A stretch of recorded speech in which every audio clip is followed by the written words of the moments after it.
yo ya le he puesto durante un mes los ruidos de petardos en el altavoz y ya no tiene miedo. Pero claro, el otro día salí y sonó un petardo allí a lo lejos y se asustó. Pues no lo entiendo porque en casa no le dan miedo, ¿no? Pues bueno, el perro entiende la diferencia entre una cosa y otra y hay que hacer una transición de una cosa a la otra con muchísimo cuidado para no dar pasos atrás. Lo malo de los miedos es que a nada que fallas un poco, son 15 pasos atrás. Voy a resolver vuestras dudas, las que tengáis me las exponéis aquí en el chat, las voy leyendo en orden y las voy contestando en orden, ¿vale? Así que importante que me las escribáis y contestaré tantas cuantas me dé tiempo a contestar. Así que hoy el directo está destinado a ti, a tus dudas, a vosotros y a vuestras dudas. Sohu1 me pregunta, ¿hace cuánto tiempo trabajas en esto y qué te motivó a trabajar en algo así? Pero ¿qué pregunta es esta? ¡Qué emocionante!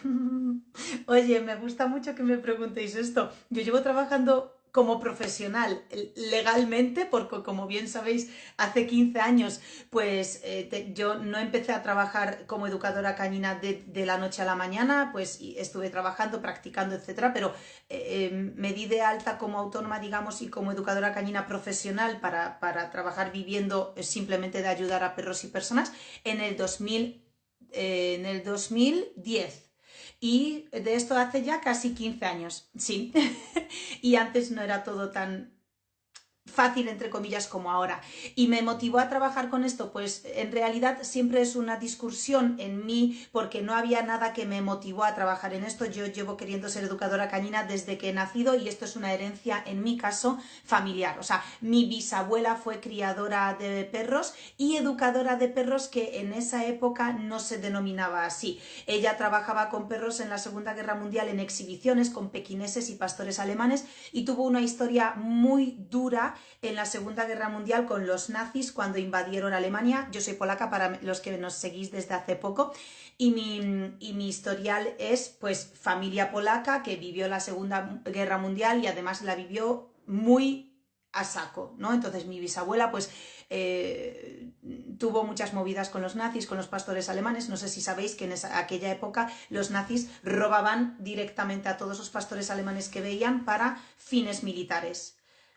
Y los que no sabéis qué significa esto, es educar a un perro a hacer un lanzado a distancia, un tumbado y un quieto a distancia, con una mochila llena de explosivos, y cuando el perro iba y se tumbaba y se mantenía quieto, si pasaba un tanque de enemigos por medio o cualquier tipo de enemigo, digamos, pues apretaban el botón y esos perros o esos explosivos pues explotaban, ¿no? Entonces eran perros de un uso y los nazis arramplaban con todos los pastores alemanes que veían por las calles porque eran perros que aprendían con mucha facilidad, muy rápido, entonces eran, bueno, perros de un uso y necesitaban muchos. Y mi bisabuela lo sabía y guardó a los suyos, los escondió en un piso pequeño durante varias semanas sin salir a muchos perros y les tuvo que mantener, digamos, equilibrados, les tuvo que mantener con la mente sana para que no ladren, para que no se vuelvan locos, para que no se sepa que están dentro.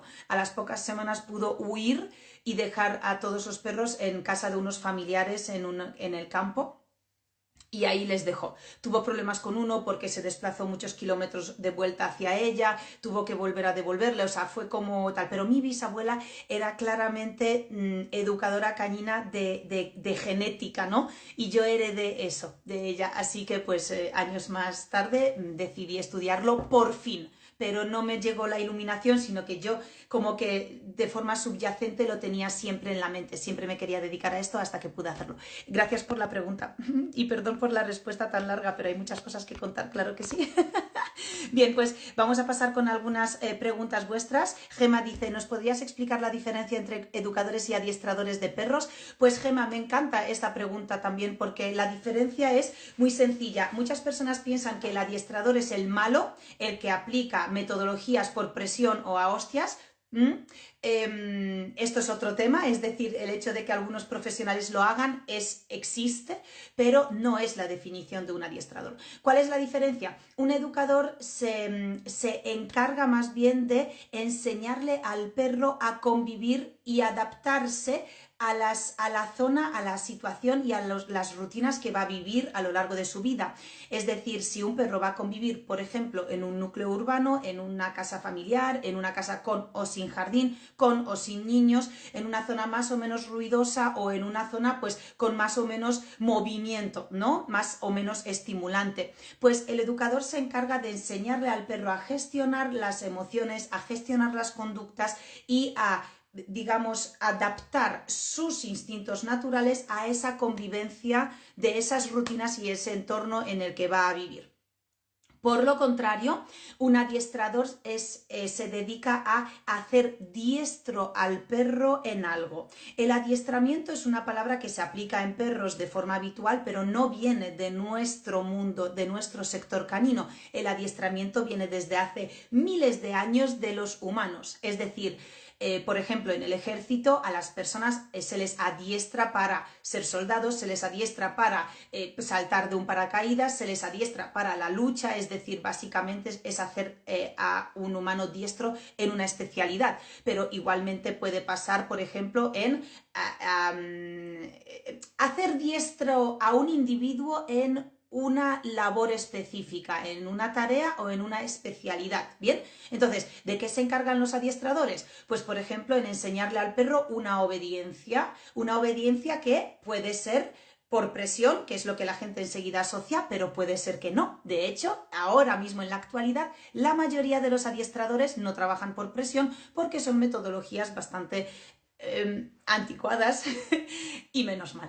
Ahora mismo pues el adiestramiento se puede hacer en positivo perfectamente, que es lo que a la gente más les preocupa, y los perros lo aprenden encantados porque a los perros les flipa hacer cosas por y para agradarnos. Así que hacer a un perro diestro en lo que sea. Bien, pues puedes hacer a un perro diestro, por ejemplo, en obediencia. Puedes hacer a un perro diestro en detección de trufas, yo qué sé, ¿no?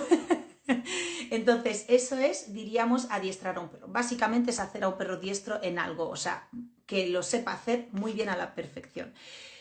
Siguiente pregunta. Suju. 1. ¿Fue muy duro todo eso? ¿Usaron a niños y animales para sus fines crueles? Sí, comentario, vale, sí, efectivamente, respecto a lo que habíamos hablado antes, correcto, así fue. No fueron tiempos fáciles y muchas veces a mí me hace pensar en que nos quejamos nosotros hoy en nuestros tiempos porque las cosas están muy caras, porque la vida es muy dura, uy, qué estrés, uy, qué ansiedad tengo, uy, qué cosas que no lo menosprecio, pero es verdad que nuestros problemas de hoy, aunque sigan siendo graves para nosotros a nivel individual, de forma objetiva vivimos en tiempos cómodos, por lo menos en la ubicación en la que vivimos y en los tiempos en los que vivimos ahora. Nuestras preocupaciones no son de sobrevivir de una tragedia, de un maltrato o de, ¿no? O de tal, sino que es mejorar nuestro nivel de vida. Y bueno, yo muchas veces lo pienso, tengo muy presente, claro, yo soy polaca, los polacos tenemos muy presente la crueldad. Y bueno, pues a mí me ayuda por lo menos a valorar todos los días las cosas que sí tenemos, de las que sí disponemos y agradecerlas. O sea, tengo la tendencia de ser muy agradecida en ese aspecto. Sí. Begoña, Bego pregunta, ¿quitar el miedo a los petardos y tormentas? No es una pregunta, por lo que veo. Y es una temática completa a la que me es muy difícil contestar en poco tiempo, pero podría decir algo tan resumido como: sí es posible quitarle al perro miedos a los petardos y a tormentas, pero hay que seguir un programa de desensibilización sistemática o progresiva muy detallado, con el que podemos ayudar a nuestro perro a quitarle el miedo a los petardos y a las tormentas, no la reacción. Es decir, muchas veces confundimos la ansiedad con una respuesta de miedo o con un susto. Entonces, estas tres cosas sí que me gustaría diferenciarlas, porque el perro puede tener un cuadro de ansiedad con este tipo de ruidos o estímulos, o el perro podría tener miedo porque ha sonado, no sabe lo que hacer y ha entrado en una reacción de miedo. La reacción de miedo tiene solo tres tipos de respuestas: huida, ataque y bloqueo. Bien, o sea, si el perro está huyendo, que parece que no te escucha, si el perro está En este caso, pues pocas veces hay una reacción de ataque hacia la tormenta o hacia un desencadenante que pueda ser ruidos fuertes, pero un perro puede estar en un estado de miedo no solo por tormentas y petardos, sino que puede estar en un estado de miedo porque algún elemento del entorno le genera ese miedo, incluidos otros perros, otros humanos, etc. En ese caso, pues el perro puede desencadenar una respuesta de ataque. Voy a encender la luz. Luego el bloqueo, ¿no? El típico perro que está como paralizado, que le hablas y no responde, que incluso le quieres poner algo delante de la nariz, como puede ser comida, y parece que ni huele.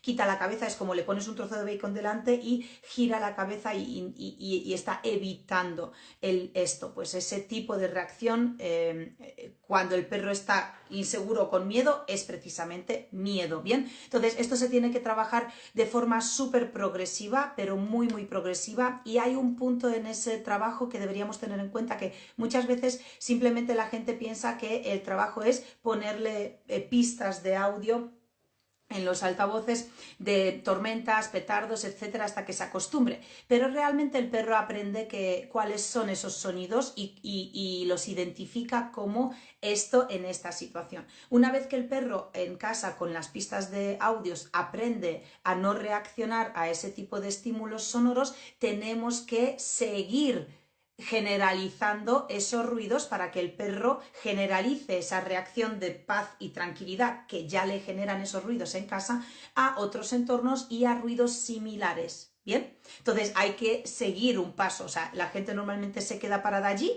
yo ya le he puesto durante un mes los ruidos de petardos en el altavoz y ya no tiene miedo, pero claro, el otro día salí y sonó un petardo allí a lo lejos y se asustó. Pues no lo entiendo, porque en casa no le dan miedo, ¿no? Pues bueno, el perro entiende la diferencia entre una cosa y otra, y hay que hacer una transición de una cosa a la otra con muchísimo cuidado para no dar pasos atrás. Lo malo de los miedos es que a nada que fallas un poco, son 15 pasos atrás. Por ejemplo, en una agresividad, en una reactividad, en una sobreexcitación, en un hiperapego, en ladridos, por ejemplo, excesivos, en conductas generadas quizá incluso por reclamo de atención, el error que puede ocurrir da 1 o 2 pasos hacia atrás en el proceso de modificación de conducta. Pero es que con los miedos o con los cuadros de ansiedad, un error te da 15 pasos para atrás. Que luego los puedes seguir recuperando, sí, pero por eso es tan desesperante o porque es tan progresivo, ¿no? Entonces las personas dicen, no, con el mío no funciona porque no hay resultados. No, es que los resultados que hay son tan pequeños y van tan lento que vosotros os desesperáis. No es que tu perro no esté mejorando, sino que no es la mejora que tú esperas. Entonces te desesperas, ¿no? Y falta un poco de paciencia ahí. No es fácil, ¿eh? Los miedos son complicadillos de eliminar. Depende de qué tipo de miedos, ¿eh? Luego hay miedos leves que pim pam pum, hacemos una exposición controlada y el perro de repente pues empieza a reaccionar mejor.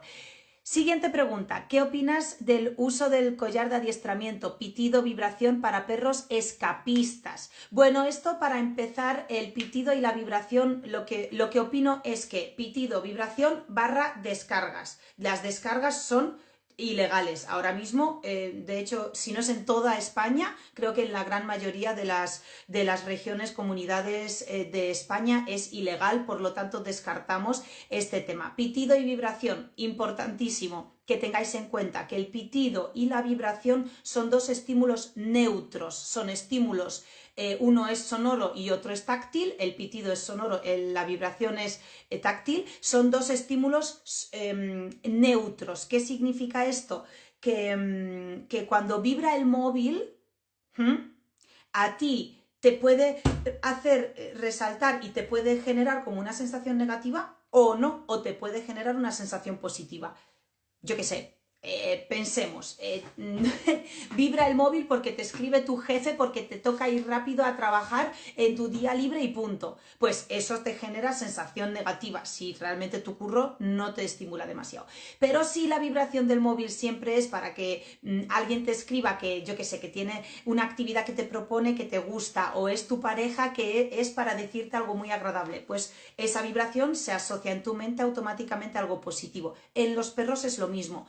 El pitido y la vibración son estímulos neutros. Fin, dependiendo de cómo tú los asocies, tendrán una carga negativa a nivel emocional o una carga positiva a nivel emocional. Entonces, utilizarlos para perros escapistas solo aislándolo de cualquier otra cosa es simplemente inefectivo, no tiene efecto. Bien, las primeras veces sí, ojo, porque el perro se sorprende, entonces la respuesta de sorpresa a vosotros os da la sensación de mira, mira, mira, mira, ha reaccionado, ¿ves? El pitido y la vibración. Yo, me da igual, porque muchas veces lo usáis a la vez, ¿no? Uso el pitido y luego la vibración, ¿no? Entonces, pitido y vibración. Y el perro se ha parado. Hostia, hostia, qué fuerte, sí que funciona. Venga, pues ya, no sé por qué, decidís de repente dejar de usar la vibración y usar solo el pitido. O sea, es irrelevante, ¿vale? Esto depende estrictamente del perro y del nivel de sensibilidad que tenga el perro, del umbral de respuesta que tenga tu perro. Entonces, de repente dejáis de usar la vibración como si la vibración fuese en sí mala y es simplemente una respuesta neutra que genera de primera sorpresa. Independientemente de que uséis una o la otra, con la repetición de ese estímulo, el perro simplemente se empieza a acostumbrar y empieza a darse cuenta que eso simplemente suena, pero no hay consecuencias. Más allá que, vale, las primeras veces el perro se sorprende y dice, hostia, hostia, tú, ¿qué ha pasado? ¿Que ha vibrado aquí algo? Empieza a mirarse como si a lo mejor la mordió un bicho o algo así, o que ha sonado que no tal. Y básicamente a las 15 repeticiones ya se da cuenta que eso suena, vibra y ya está, y sigue por su camino. Básicamente deja de haber ningún efecto y ningún resultado en su conducta. Con perros que tienen un umbral de respuesta normal, medio, ¿vale? Pero los que son muy sensibles, sí que es posible que eso no solo les sorprenda, sino que les asuste. Y en caso de que el pitido y la vibración les asuste y no es mérito tuyo, sino que el perro es más sensible que otros y esto de repente ha aparecido y el perro se ha asustado, por lo tanto eso le ha generado una emoción negativa, entonces cabe la posibilidad de que si el susto que se lleva para él tiene más percepción de importancia que el hecho de escaparse y explorar, entonces ese collar, ese pitido, esa vibración sí te generará efecto. Y el perro sí, cuando suene, dejará de avanzar. ¿Bien? Entonces sí, pero es bastante casual esa reacción. O sea, ese efecto que tiene en el perro depende más del perro que de ti y de cómo uses, bueno, de cómo lo uses quizá no, pero más que de ti. ¿Por qué? Por lo mismo que os cuento. Es un estímulo neutro. No sé si esta respuesta es la que habéis buscado o la que queríais. Espero que os haya servido, por lo menos espero que os haya servido. ¿Cómo actuar con un perro adoptado miedoso pero sale detrás de coches ladrando? Bueno, no sé si es miedoso o sea, no confío mucho en vosotros cuando decís que vuestro perro es miedoso, porque en la gran mayoría de casos cuando me decís que vuestro perro es miedoso, no lo es. Pero incluso con casos garantizados y asegurados, no es miedo lo que estamos tratando. Sé que os gusta mucho respaldar las conductas de vuestro perro con miedos y es algo muy común y es algo que yo entiendo y entiendo el porqué, pero habría que verlo. Y el hecho de que salga detrás de coches ladrando es completamente normal, pero allí hay que aplicar un contracondicionamiento. Es decir, hay que hacer como una técnica de modificación de conducta, de sustitución de conductas. O sea, cuando tú no quieres que tu perro se comporte de una forma en una determinada situación, tienes que exponer al perro a esa situación con, digamos, menos intensidad, porque cuando un perro reacciona fuerte en una situación es porque sus emociones están disparadas, porque la intensidad de la situación hace que esté muy foco el perro, ¿no? Como con mucha fijación a esa situación. ¿Qué hay que hacer? Ampliar un poco quizá la distancia, por ejemplo. O sea, hay que hacer algo para exponer al perro a esa situación, pero con un nivel de intensidad emocional menor. Y entonces, en vez de que el perro genere la conducta que tú no quieres, que en este caso es ladrar hacia el coche, tendrías que parar al perro y sustituir ese comportamiento por otro. Es decir, tienes que ofrecerle una conducta alternativa. Bien, se llama conducta de sustitución o conducta alternativa. Y de esta forma, con la repetición, ojo a esto, no vale con hacerlo 3 veces, tampoco vale con hacerlo 5 días. Como mínimo vale con hacerlo 7 días seguidos, cada uno de los días exponiendo al perro a la misma escena, en la misma circunstancia, cortándole la conducta en el momento concreto, con precisión y con buen timing, y sustituyéndola por otra conducta. El perro, según la intensidad y el bagaje que tiene de ejecución de esa conducta, lo aprenderá más o menos rápido, pero lo aprenderá, que esto es lo que tenéis que comprender. Si tu perro se comporta de una determinada manera, no tiene por qué comportarse así toda la vida, por mucho tiempo que haya puesto en marcha esta conducta. Bien, sí se puede modificar, incluso eliminar por completo, pero requiere de tu parte gestionar esa situación de forma correcta, con una serie de pautas a seguir, que no me da tiempo a contestar en 2 minutos, pero dentro de Perrunología tenéis, respecto a este tema, muchas piezas de contenido. Para mí, la más importante es una pieza de contenido que habla específicamente sobre cómo poner en práctica el contracondicionamiento. Bien, y en concreto es en una clase que se llama Especial Perros Pastores, y allí hablo sobre qué es el grupo de perros pastores, qué conductas habitualmente generan cuando tienen un problema de conducta, cuáles son las tendencias o los patrones de conductas más típicos, luego cómo tratar el que se tire, se lance a por cosas en movimiento, o que de repente suelto salga persiguiendo un objeto en movimiento a lo lejos y te cueste controlarlo y llegue y ladre o pellizque incluso, o no llegue a hacer nada, pero como que se ponga muy nervioso y ladre alrededor, ¿no? Dando vueltas. Entonces, en esa clase os explico durante como 45 minutos, paso por paso, exacto y detallado, cómo tratar este problema para eliminarlo. O sea, para eliminarlo. Pero como mínimo, si lo ponéis en práctica, la conducta se modificará, o sea, el perro dejará de hacerlo a cambio de haceros caso, y si seguís trabajando en ello en detalle, ya no hará falta ni siquiera que le reclaméis la atención, simplemente dejará de poner esa conducta en marcha. Así que bueno, es que esto da para muchísimo. Sé que me estáis haciendo muchas veces preguntas muy genéricas, pero no puedo contestar en pocos minutos, pero vamos, que para que os hagáis una idea. ¿Vale? Luego, el siguiente, el mío agarra cualquier cosa en la calle, ladra demasiado cuando tocan el timbre, a veces por la comida. Bien, aquí tenemos un perro con diferentes problemas de conducta, así que lo primero que podemos determinar de base, sin tener muchos más datos, es que hay un descontrol por parte de vosotros hacia el perro, y por supuesto eso está arraigado y basado en una mala comunicación con el perro, comunicación incoherente y probablemente comunicación con mensajes doble contrarios. Bien, es decir, quieres del perro algo, pero tu forma de expresarlo no es la que el perro necesita para entenderlo, por lo tanto él entiende lo que tú expresas y lo ejecuta. Es decir, el perro sí hace lo que tú le dices, solo que tú lo que quieres que haga no lo estás diciendo bien. Entonces él lo interpreta. Esto es un poco lioso, ¿vale? Porque lo que tú le estás diciendo al perro, el perro sí lo interpreta bien, pero eres tú la que no lo estás como transmitiendo correctamente, ¿bien? Entonces aquí sí que es importante la comunicación. Habitualmente, cuando un perro muestra diferentes problemas de comportamiento en los que la base es como un nivel de emoción muy alegre, sobreexcitación, y simplemente pues como, ay, hago de esto, hago de lo otro, y esos perros suelen ser como muy activos, con un nivel de energía muy alto, etcétera, y alegres, y suele ser acompañado habitualmente de que son perros salaetes y bien sociables, pues en ese caso simplemente hay una falta de comunicación por medio, y allí lo que habría que aplicar son los 8 ejercicios de comunicación básica y añadir un lenguaje de comunicación coherente. Por supuesto, no es difícil, esto se tarda habitualmente 3 semanas, si se aplica las pautas bien, se tarda 3 semanas en notar un cambio, pero impactante en el perro, solo cambiando vuestra forma de comunicación. Así que os animo a todos que lo hagáis, vamos, o sea, 3, 2, 1.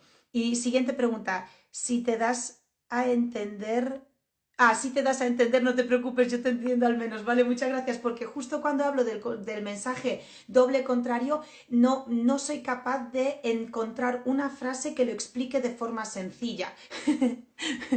Pero me alegro que se entienda. ¿Es bueno hablarle por webcam a un perro con ansiedad por soledad? Mira, aquí esto es un tema muy polémico porque las personas que se especializan en ansiedad por separación, que son personas con una empatía muy alta y sin querer aplican un poco la humanización, te dirán que sí. También esto depende del perro, pero habitualmente al perro le lías mucho con eso, porque tenemos que darnos cuenta que cuando tú le intentas hacer al perro cosas, le expones a situaciones que a un humano le son súper fáciles de entender, pero un perro no tiene la capacidad abstracta de razonar, en realidad les liamos. O sea, no siempre esto perjudica, pero muy pocas veces beneficia. Y las veces que beneficia al perro lo hace en veces contadas por casualidades, es decir, por algún casual ese día el perro cuando has hablado le ha llamado la atención, se ha sorprendido, ha ido a investigar y eso le ha cortado el cuadro de ansiedad por lo que sea, a lo mejor luego se ha entretenido pero no es un tratamiento a largo plazo y vamos, desde luego no está científicamente evidenciado que hablarle por webcam al perro ayuda con la ansiedad por separación. Cero. Puede haber casos, como te digo, porque las circunstancias han llevado a que mejore de forma puntual, pero esto no suele eliminar la ansiedad por separación. Y desde luego no es un tratamiento que se recomiende, ¿no? No es algo como que se utiliza con la ansiedad por separación, por la falta de evidencias. Bien, siguiente, ¿cómo relacionarme con un pitbull adulto que quiero adoptar? ¿Cómo relacionarme? Como con un perro, Juan. O sea, un pitbull sigue siendo un perro. Sí que es verdad que los pitbull, en general los American Stafford, los bullies, los presa canarios, los dogos argentinos, pues este tipo de perros genéticamente tienen características que sería guay que conozcas, para saber mejor cómo canalizar sus necesidades y cuáles son las tendencias o los patrones de comportamiento de esa raza, pero no deja de ser un perro, así que yo lo primero que te recomiendo es saber qué ocurre cuando adoptas un perro. ¿Qué ocurre esas 3 primeras semanas o incluso 3 primeros meses? Porque los perros cuando los adoptas, cuando ellos cambian de entorno, la fase de adaptación del perro al lugar tiene diferentes etapas. Entonces, claro, los primeros 3 días el perro se comportará de una forma, a partir del tercer día vas a ver un cambio, pero es que a partir de la tercera semana va a ser el cambio más gordo de todos. Y luego hay un tercer cambio de comportamiento a partir del tercer mes. Entonces tienes que saber qué es lo que ocurre en la mente del perro para saber a lo que prepararte y por lo tanto cómo gestionar las situaciones que vayan surgiendo, porque piensa que no sabes cómo reacciona el perro a ninguna de las circunstancias, entonces hay que estar preparado para ello. En perrunología tenemos una clase sobre perros adoptados y cómo adoptar a un perro y sobre todo cuáles van a ser esas etapas de adopción del perro, y luego te compartimos también un Excel en el que hay una lista de situaciones a las que el perro se va a exponer contigo por primera vez. O sea, tú por separado te has expuesto a esas situaciones y tu perro por separado, quizás sí, quizá no, pero sí o no, no sabes cuál va a ser la reacción del perro en esa circunstancia la primera vez que te expongas a esa circunstancia con él. Entonces tú tienes que entrar en una fase de observación para ver, y una vez que observas tienes que pivotar, digamos. O sea, es muy importante educar al perro en esas primeras veces que se expone a una situación contigo delante para que él sepa cómo reaccionar a futuro en esas mismas situaciones. O sea, adoptar a un perro en general parece fácil, bonito es, pero parece fácil y no es tan fácil, ¿bien? Entonces luego muchas veces nos exponemos a sorpresas, pero realmente es normal, ¿no? Entonces sí que os recomiendo que si vais a adoptar a un perro, o por lo menos Juan, que vayas a esa clase de perrunología. Y chicos, vamos acabando el directo, perdonadme por no poder contestar todas las dudas que tenéis, pues estaría encantada, me encantaría. Os recuerdo que esta tarde a las 8 de la tarde tenemos el directo con la veterinaria experta en primeros auxilios, Ana Moreno, que os contará qué paso a paso debéis hacer en caso de que vuestro perro sufra uno de los 3 accidentes mortales más comunes en perros, que a mí me alarmó hace 2 meses escuchar a una compañera educadora cañina mía que me dijo que en el parque al que va ella hacía 2 días había fallecido un perro porque se había ahogado en directo delante de todas las personas y sus humanos delante con una pelota, porque se había atragantado con una pelota. No podemos permitir eso. Yo os insisto, como os dije al principio del directo, he intervenido 4 veces en 4 situaciones en las que un perro tuvo una obstrucción y se le atascó un objeto en la garganta, en esta zona, y tuve que intervenir y pues menos mal que lo hice y el perro expulsó o tragó el objeto. Independientemente de lo que hiciera, pudo empezar a respirar. Entonces, es importantísimo que sepamos qué hacer en estas 3 situaciones. Golpe de calor, obstrucción de vías respiratorias, o sea, cuando se atasca con algo, con un objeto, y una herida sangrante grave. Cuando aparece un perro suelto que no controlamos, viene corriendo hacia nuestro perro y le muerde mal. Y estamos delante y no sabemos lo que hacer. O sea, para evitar el colapso, el pánico, el bloqueo, esa parálisis que nos entra de entrar en pánico, vale, esto no ayuda. O sea, tenemos pocos segundos para actuar y de verdad os digo que tenemos pocos segundos para actuar. Y dependiendo de nuestra actuación, nuestro perro vivirá o no. Y esto es algo tan básico que debemos tener en nuestros conocimientos, que todo el mundo debería... nunca sabes a lo que te expones con tu perro. Yo a lo mejor soy muy alarmista, pero es que yo he vivido tantos accidentes y tantas situaciones de urgencia máxima en los que Pablo y yo hemos sabido actuar solo porque teníamos conocimientos y el paso a paso, y eso ha permitido salvarle la vida a un perro. O sea, ya no os digo de una reanimación, que sí, también hemos hecho RCPs, hemos hecho maniobras de Heinrich, nunca sé cómo decirlo en español, hemos extraído objetos de la garganta, también golpes de calor, yo no sé si hemos tenido como 7 u 8, que los sabes identificar. Entonces es importante que los que tengáis perro y queráis estar preparados para estas posibles circunstancias, podáis apuntaros a Perrunología ahora para asistir a la clase de hoy en directo de Ana Moreno a las 8 de la tarde dentro de Perrunología. Así que todos los que queráis os esperamos dentro. Chicos, muchísimas gracias por estar con nosotros. Por supuesto, los que no podáis asistir al directo estando en Perrunología, esta clase se sube la grabación a los 2 días de hoy, es decir, el jueves tenéis la grabación de la clase subida junto con su audio para que podáis escucharla las veces que haga falta. Esa clase y las casi 300 piezas de contenido que ya están en Perrunología, que tenéis para poder disfrutar de ellas. Tenemos a Noé, que dice que se acaba de unir a Perrunología. Conducta alternativa también sirve con personas que pasen de frente por la calle. Por supuesto que sí, sobre todo si es de noche. Sí, Noé. O sea, escríbenos, Noé, ahora que eres perrunóloga, que acabas de entrar, escríbenos un email con el problema de comportamiento de tu perro, que es el bonus que os ofrecemos junto con Perrunología, y os mandamos una lista de contenidos según el problema que nos cuentas de tu perro.